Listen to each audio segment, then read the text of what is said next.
Bienvenidos al canal del Laboratorio Nacional de Prueba de Software. Mi nombre es Tere Ramírez, directora del laboratorio.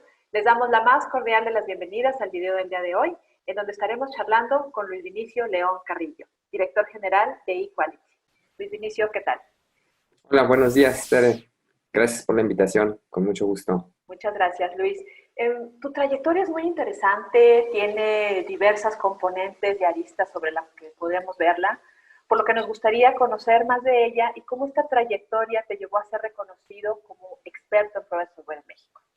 Para las personas que nos ven y que te conozcan un poco más, me gustaría señalar lo siguiente. Revisando precisamente tu trayectoria y haciendo números rápidos, pues encontramos que estuviste casi 20 años en el medio académico, de los cuales 4 estuviste cursando un posgrado en Alemania. Llevas casi ya 20 años en la industria y en el sector de la prueba de software.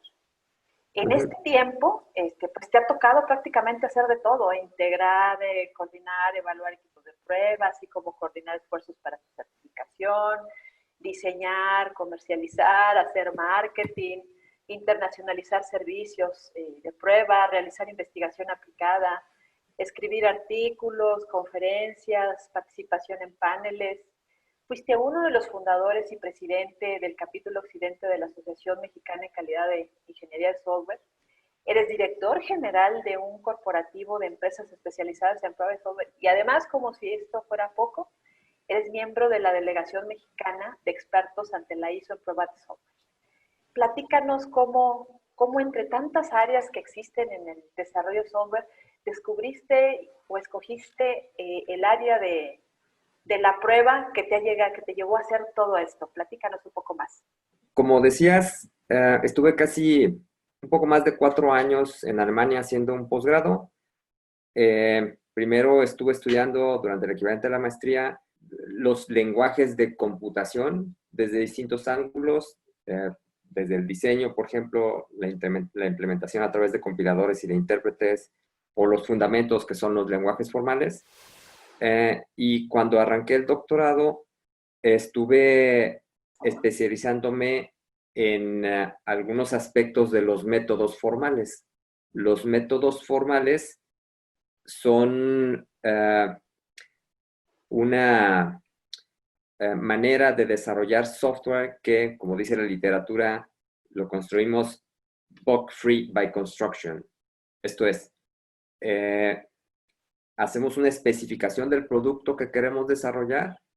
Esa especificación la escribimos en un lenguaje de especificación, usualmente basado en lógica matemática, en cálculo de predicados de primer orden. Y luego vamos haciendo demostraciones acerca de la especificación para estar seguros de que no tiene cierto tipo de defectos, por ejemplo, que no tiene ciclos infinitos. Después hacemos una serie de transformaciones a esa especificación para ir agregando detalle. Así es que de la especificación pasamos a tener un diseño de alto nivel, sobre el cual también hacemos ciertas demostraciones, lo refinamos y en algún momento simplemente presionamos un botón diciendo quiero obtener el código, quiero que se genere el código del producto que especifiqué y que luego diseñé. Esto es, nos brincamos el subproceso de la programación. Especificamos el producto con un lenguaje de especificación. Luego hacemos ciertas demostraciones y transformaciones para obtener un diseño de alto nivel. Volvemos a hacer algunas demostraciones, refinamos ese diseño de alto nivel hasta tener un diseño de bajo nivel y enseguida generamos el código del programa. Por eso decimos que es construcción de productos de software libre de defectos por construcción. Eso es lo que estuve estudiando en el doctorado en Alemania.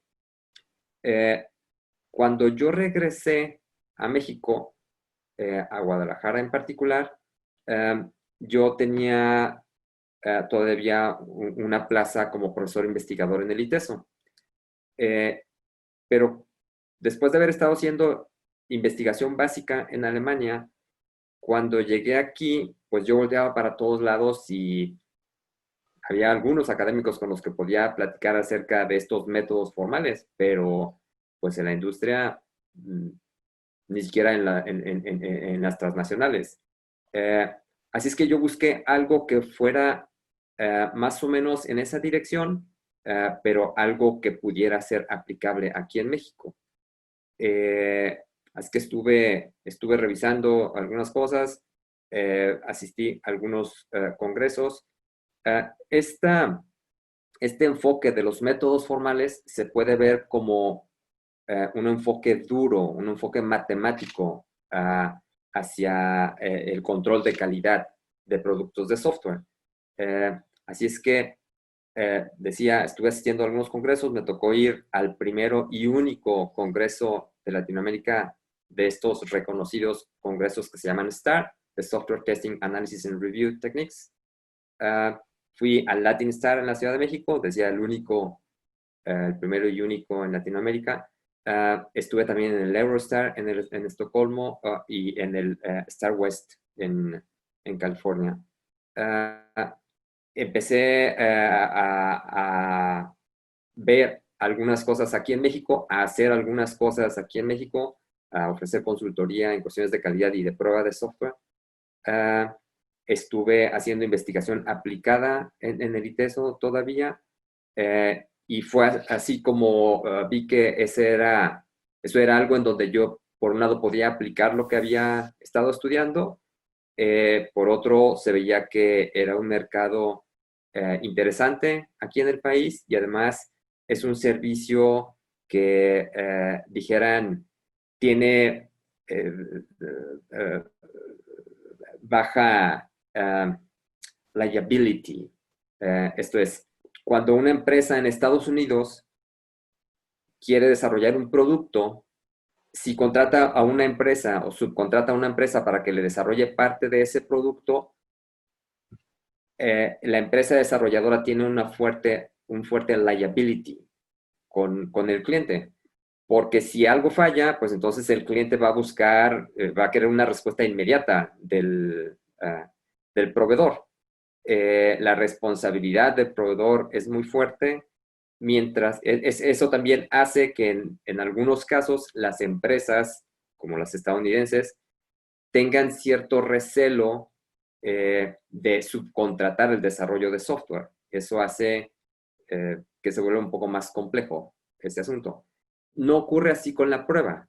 La prueba de software tiene bajo liability, tiene un vínculo no tan fuerte. Y entonces eso vuelve la prueba de software altamente internacionalizable, ¿no? Altamente subcontratable también. Una empresa que quiere desarrollar un producto, pues probablemente va a tener un equipo interno que desarrolle la parte nucleica y luego va a subcontratar, pone tú en China o en la India, el desarrollo de la parte no nucleica y luego va a contratar también más fácilmente, con menos recelo, el servicio de la prueba de software, esperemos en México y esperemos que subcontrate Equality, ¿no? Así es que estas fueron cosas que fui viendo en el camino, que me hicieron pensar que la prueba de software era una buena opción, ¿no? Inicialmente para mí, pero luego pues coincidimos varias personas, ahora socios de Equality, y arrancamos este corporativo, ¿no? Muy bien, entonces esto fue lo que motivó la creación y fundación de Equality, pues esta iniciativa de empresas. Bueno, sabemos también que Equality tiene certificaciones internacionales en TMM y TPI. ¿Cómo fue el proceso también de llevar, o la importancia también de llevar a Equality a obtener este tipo de cualificaciones en el mercado, en el mercado en el que se desenvuelve? Después de regresar de Alemania y de estar revisando cómo podría aplicar eso que había estado estudiando, asistí a algunos congresos internacionales. Estuve en el Latin Star en la Ciudad de México y ahí conocí a Martin Pol, es un holandés, fundador de la empresa Poltec. Cuando fui, si mal no recuerdo, el siguiente año al Eurostar en Estocolmo, ahí volví a ver a Martin Pol. Martin, decía, es socio y director en aquel momento de Poltec, que es una empresa especializada en consultoría sobre modelos de calidad en prueba de software, en particular TPI. Así es que en sus pláticas Martin abordaba ese tema. Yo comencé a estudiar este modelo, hablé con Martin, cuando fundamos Equality, pues Equality nació no tanto como un bebé, o sea, no es que hayamos fundado la empresa simplemente diciendo que íbamos a hacer pruebas de software, sino que cuando nació, pues varias personas veníamos del medio académico, varios de los socios, habíamos estado estudiando cosas relacionadas con la prueba de software, así que la empresa nació con un fuerte fundamento teórico metodológico y desde muy al principio comenzamos a definir y documentar un proceso.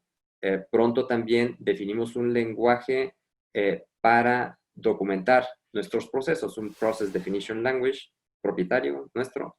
Eso ayudó a que la actividad de documentar y mejorar, reestructurar, por ejemplo, nuestro proceso de prueba de software fuera más sencillo, que fuera menos propenso a contener inconsistencias. Así es que en el 2008 le llamé, me acuerdo bien, le llamé a Martín y le dije que queríamos contratar su empresa para que nos hiciera un assessment porque queríamos buscar una certificación tanto en el modelo TPI como en el modelo TMM. El modelo TPI es un modelo europeo, el modelo TMM es un modelo estadounidense. Y me acuerdo bien que me dijo, bueno, Luis, usualmente cuando nos contratan una auditoría es porque ya llevan 12 meses de consultoría para que salga bien en la auditoría. Yo decía, bueno, pues nosotros no tenemos un año de consultoría, pero conocemos del área y hemos venido trabajando sistemáticamente en nuestro proceso durante los últimos años. Tenemos este Process Definition Language. Entonces queremos solamente contratar la consultoría. Y me dijo, bueno, pues es su dinero. Si así lo quieren, pues yo voy para allá. Nunca he estado en México, me va a dar gusto estar ahí. Así es que vino y realmente quedó gratamente sorprendido y nosotros también, porque sabíamos que estábamos haciendo bien las cosas, pero no tan bien. Cuando vino Martín, venía de China y ese año había estado haciendo también auditorías, por ejemplo, a bancos europeos. Y cuando nos hizo la auditoría, lo que escribió en el reporte técnico casi textualmente es difícil encontrar una organización de prueba de software con este nivel de calidad en el mundo. Solamente organizaciones que prueban software para industrias de alto riesgo como la aeroespacial tienen niveles más altos. Entonces, sabíamos que estábamos haciendo las cosas bien, pero es muy satisfactorio que alguien que viene de auditar empresas en China, de auditar bancos europeos, venga y te diga, pues estás muy bien, ¿no? O sea, están haciendo las cosas mejor que en muchas otras partes del mundo. Así es que fue así como arrancamos ese proceso y pues el proceso de la auditoría es el usual. Nos pidieron documentación que mandamos a Holanda acerca de nuestro proceso, evidencias, y luego estuvieron aquí un par de semanas precisamente revisando esa evidencia, teniendo entrevistas con varios de nuestros testers, con distintos perfiles. Finalmente hicieron el análisis y obtuvimos esas certificaciones, ¿no? En TMM y en TPI. Muy valioso porque son muy pocas las empresas que están, son certificadas mundialmente y en México, pues contados con los dedos de una sola mano, ¿no? Actualmente. ¿Y qué beneficio le aportó precisamente haber obtenido estas certificaciones a Equality? Yo dividiría eso en dos partes. Una son los beneficios de trabajar en documentar tus procesos, ¿no? Aun cuando no vayas tras una certificación. Nosotros fuimos varios pasos adelante de eso, porque, por ejemplo, definimos un lenguaje de documentación de procesos propietario con el cual documentamos nuestros procesos. Entonces, uno de los beneficios es la sistematización que uno hace de su actividad. Eso permite, por ejemplo, que cuando llega gente nueva, fácilmente conozca nuestro proceso. Nuestro proceso incluye muchos formatos muchas métricas también. Así es que eso hace que se tenga una cultura de procesos en la organización, ¿no? La gente más fácilmente hace las cosas como se deben hacer. Esto es, tenemos una manera estándar de hacer las cosas. Permite también estructurar muchas otras cosas, por ejemplo, la capacitación, ¿no? Si tenemos un proceso bien definido, sabemos que en el proceso, por ejemplo, uno puede especificar, utilizando este Process Definition Language, quién se involucra en qué actividad y luego generar automáticamente los perfiles de los distintos tipos de tester, ¿no?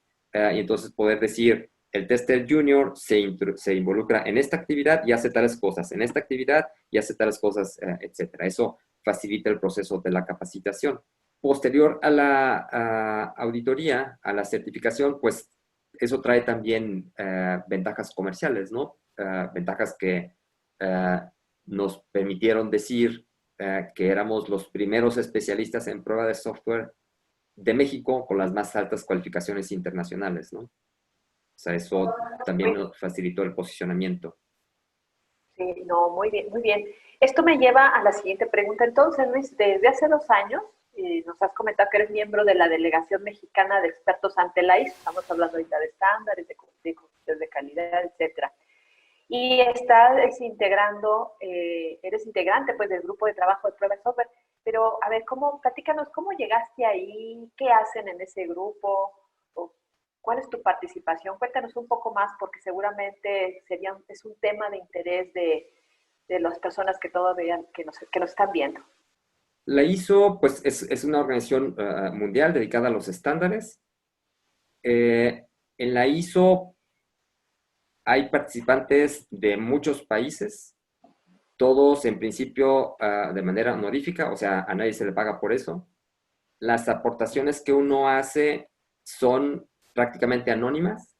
O sea, si alguien escribe un documento, pues si tiene la iniciativa de proponer un estándar, entonces quizás es nombrado como editor, pero su nombre no aparece en el documento, en el estándar. Entonces, es un trabajo voluntario, es un trabajo honorífico. Y cada país tiene la prerrogativa de nombrar a su delegación, de nombrar a sus expertos. Aquí en México, ese national body que le llaman, ese cuerpo nacional colegiado, lo constituye la Secretaría de Economía, apoyado en nuestro caso por la CANIETI, la Cámara Nacional de la Industria, de la Electrónica y las Tecnologías de Información. Entonces, la CANIETI trabaja también junto con otros organismos, en particular con NICE, que es una organización que tiene una amplia participación en normas y certificaciones en nuestro país. Así es que yo fui invitado por la Secretaría de Economía, la CANIETI y NICE. Hace 2 años tuvimos una reunión mundial en la Ciudad de México. Ahí fue donde empecé a participar en la delegación. En los últimos 2 años hemos venido trabajando en un reporte técnico, que es un documento previo a un estándar, sobre model-based testing. Y yo, mi aportación más fuerte fue el desarrollo de un anexo que tiene que ver con formal testing, que es una tendencia importante hoy en día.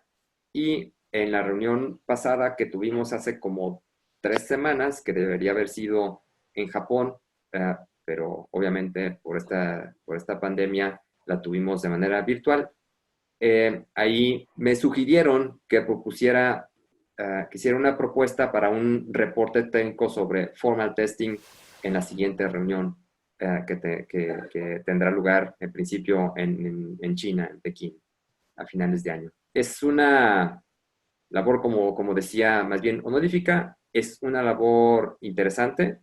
El desarrollo de estándares tiene su sabor. Los ritmos son más bien lentos, ¿no? O sea, ahora en junio me sugirieron que hiciera una propuesta para un reporte técnico en la siguiente reunión, dentro de 6 meses. O sea, dentro de 6 meses voy a hacer una propuesta para escribir un reporte técnico, para que en una siguiente sesión, entonces les presente el primer draft, ¿no? O sea, dentro de un año.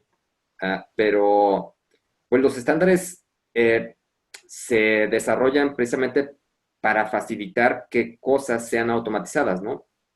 Los estándares sirven para que, por ejemplo, herramientas se puedan comunicar unas con otras, para que las herramientas tengan los componentes mínimos que deben tener. Por ejemplo, en formal testing, ¿qué es formal testing?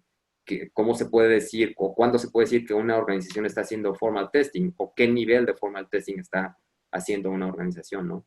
Probablemente luego te invitemos a platicar un poco más sobre este tema porque es un tema novedoso y que podría resultar de mucho interés. Entonces, Sí, ante todo este gusto. panorama, ¿cuáles consideras entonces que son los retos más importantes en el tema de prueba de software ya en un futuro, pues ya no lejano, sino más bien inmediato? Son muchos y son variados, y además hay algunos de corto, mediano y de largo plazo. Algunos de corto los compartimos con otros subsectores del sector del software, ¿no? O sea, la prueba de software es un subsector de la industria del software. Uno tiene que ver con la pandemia, ¿no? La industria del software provee servicios a una gran cantidad de sectores. Ojalá y pudieran ser todos los sectores, pero no es así. Entonces, nuestra tecnología es una tecnología transversal. Nuestra tecnología es útil sobre todo porque ayuda a reducir costos, vuelve a las organizaciones más competitivas. Eso hace que en general nuestra industria no sufra en tiempos de crisis, no sufra en tiempos de guerra. De repente más bien es al contrario, ¿no? O sea, crece más rápidamente. Pero crece en algunos subsectores y decrece en otros. Finalmente, nuestra tecnología es utilizada por distintos sectores, decía. Y cuando esos sectores sufren, como en este tiempo de la pandemia, pues finalmente dejan de comprar. Retos que tenemos frente a nosotros, por un lado, es pues no solamente salir de la pandemia, ¿no? Sino salir bien librados. Nosotros, por ejemplo, en Equality hemos estado invirtiendo en los últimos años y nosotros no vamos a sobrevivir el COVID. Nosotros vamos a salir más fuertes después del COVID. Ese es uno de los retos. En cosas más específicas de la prueba de software, pues aquí están un par de datos. Te decía que yo estuve estudiando cuestiones de métodos, cuestiones alrededor de los métodos formales que se utilizan para desarrollar software libre de defectos. Bueno, esa es una tecnología que recibió mucha atención hace algunas décadas y luego hubo una desilusión. Sin embargo, la investigación alrededor de los métodos formales generó muchas líneas que pueden ser utilizadas de manera más puntual. Te decía que estoy participando en el desarrollo de este reporte técnico sobre Model-Based Testing. El Model-Based Testing utiliza un lenguaje de especificación para definir el sistema que se quiere probar, para de ahí generar automáticamente casos de prueba. Y el Model-Based Testing es uno de los elementos del Formal Testing, que te comentaba, es una tendencia. Así es que uno de los retos ya a nivel personal de los testers es, bueno, pues es importantísimo que puedan subirse a esta tendencia. Es importantísimo que los testers puedan hacer formal testing. Y uno de esos elementos es el model-based testing, que consiste en definir el sistema a probar, decía, definir un modelo de sistema a probar y a partir de ahí generar casos de prueba. Ese es otro de los retos.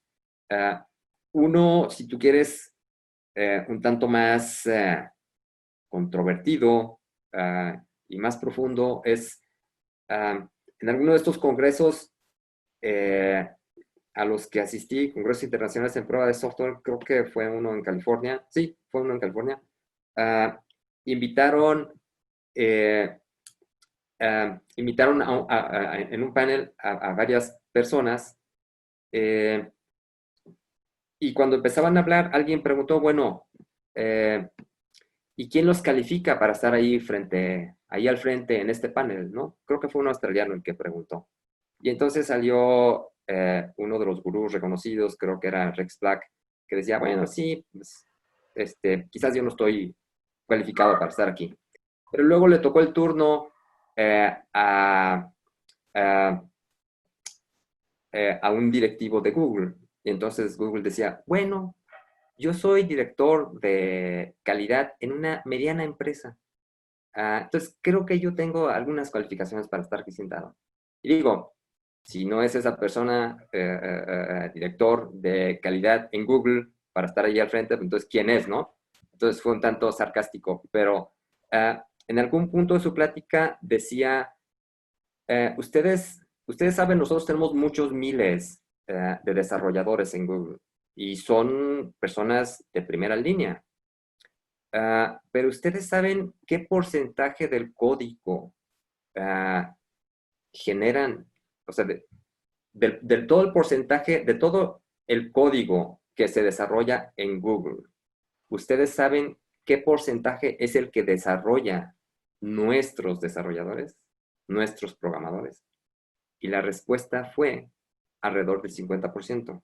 Si en Google los desarrolladores, empleados de Google, desarrollan el 50% del código, ¿quién desarrolla el otro 50%? ¿Es que acaso Google subcontrata el desarrollo de software? Pues no, no lo subcontrata. El otro 50% lo desarrollan componentes de software.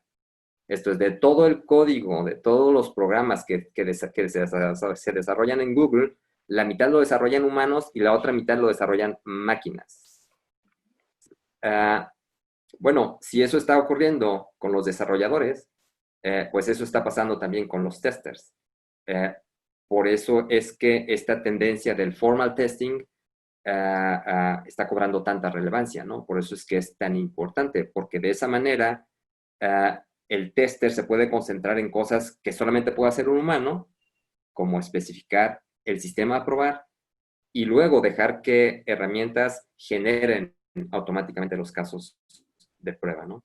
Definitivamente muy, muy interesante, Luis, todo esto que nos comentas. Entonces, pues aunque ya lo mencionaste en esto que nos acabas de comentar, pero para tratar de concretar, ¿qué recomendaciones ya de manera más clara darías a aquellos que están iniciando su carrera o que están interesados en incursionar en la prueba de software? O sea, para que puedan subirse, como estás tú mencionando, a estas tendencias. O sea, ya el tiempo ha transcurrido, ya el tiempo va, ¿sí? El tren está corriendo, ya no pueden a lo mejor llegar y empezar a tratar de formarse desde el inicio o técnicas tradicionales, sino que tendrán que buscar la manera de subirse al tren de las tendencias y una de estas es el formal testing.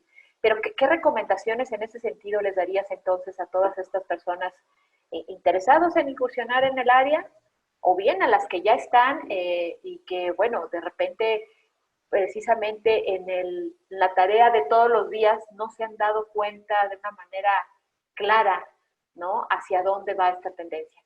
Platícanos, ¿qué les recomendarías tú? Nosotros somos como los guardianes de la calidad de productos de software. Nosotros, quienes nos dedicamos a la prueba de software.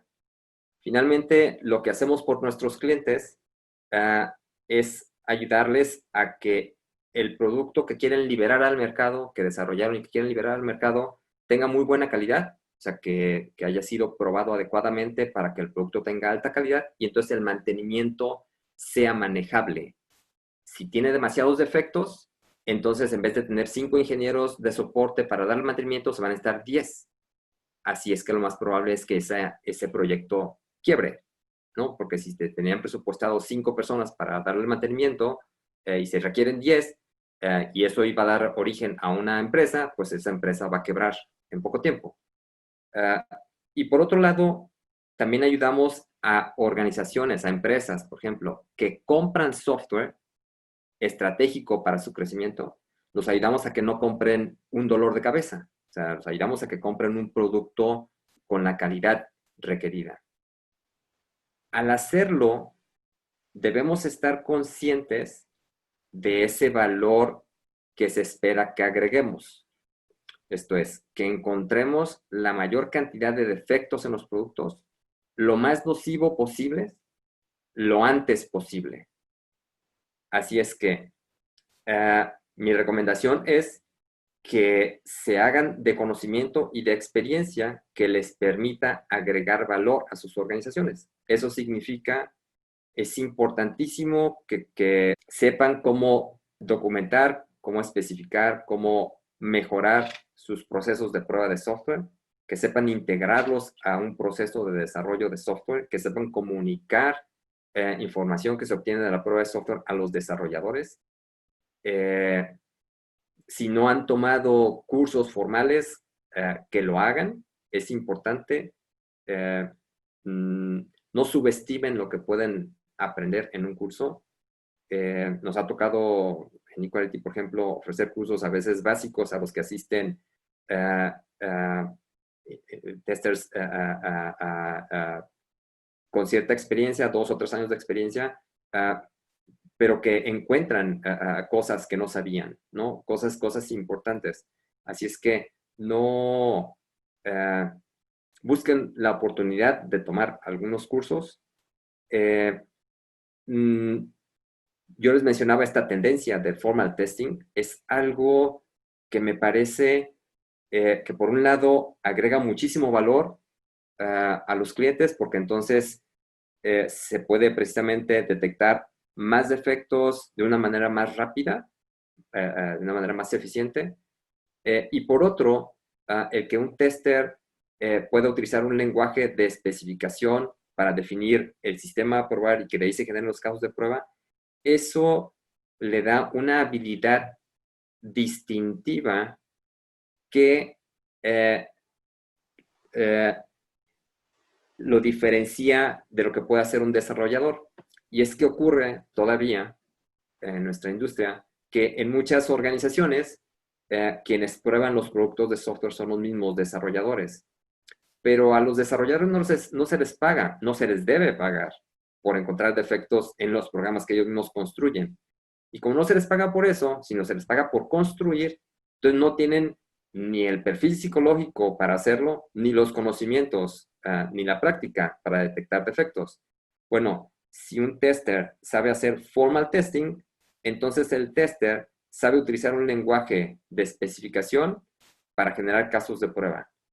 Y un lenguaje de especificación es algo que usualmente no conoce un desarrollador. Esto es, así como un desarrollador, un programador, necesita saber conocer algunos lenguajes de programación, pues así un tester es muy importante que también sepa utilizar un lenguaje de especificación. Eso hace una distinción muy clara. El desarrollador quizás se haya topado en alguna ocasión con algún lenguaje de especificación, pero no es algo que utilice a menudo. Por otro lado, el tester conoce bien algunos lenguajes de especificación, es algo que utiliza a menudo, conoce de programación, aunque no es algo que haga usualmente. Esto permite, el formal testing permite pues hacer también una división más clara, con habilidades distintas, con conocimientos distintos para los testers comparado con los desarrolladores, ¿no?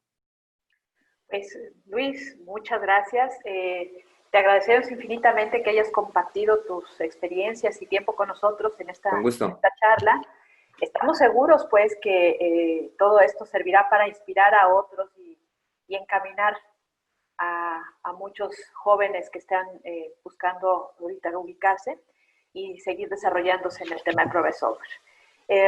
¿Te gustaría añadir algo más? Mandar un mensaje, enviar un mensaje a todos los que nos ven. Pues sí, y eso es una de las principales motivaciones por la que yo envié mi candidatura cuando se lanzó la convocatoria para reconocer expertos nacionales. que es este país en el que vivimos es un gran país. Somos 120 millones de mexicanos. Muchos de ellos la están pasando muy mal, muchos de ellos viven en pobreza extrema. Pero somos un gran país que podría sacar adelante a toda esa cantidad de personas que la están pasando muy mal. Cada vez más hay más gente que la está pasando mal por la pandemia. Pero yo creo, este país necesita más gente que pueda y quiera hacer las cosas bien a la primera. Necesitamos gente decidida que pueda, decía, y quiera superar la adversidad. Es un país también de oportunidades. Yo soy una muestra de ello. Es que hay que prepararse y hay que aprovechar esas oportunidades, porque se puede. Entonces, ojalá y esto sirva también para que personas inquietas pues vean que esta disciplina es una disciplina prometedora, interesante, que es una industria en sí misma. Hoy tenemos congresos especializados en pruebas de software, herramientas especializadas en pruebas de software, estándares especializados en pruebas de software, etcétera, ¿no? Entonces, ojalá y haya cada vez más gente interesada en el tema y que escuche más noticias del Laboratorio Nacional de Prueba de Software. Muchísimas gracias, Luis Vinicio. Gracias Esperamos también. tenerte nuevamente en este espacio. Muchas gracias a todos ustedes por acompañarnos. Los invitamos a suscribirse a nuestro canal y estar atentos a nuestras redes sociales para que estén al tanto de las próximas entrevistas. No nos despedimos. Hasta pronto.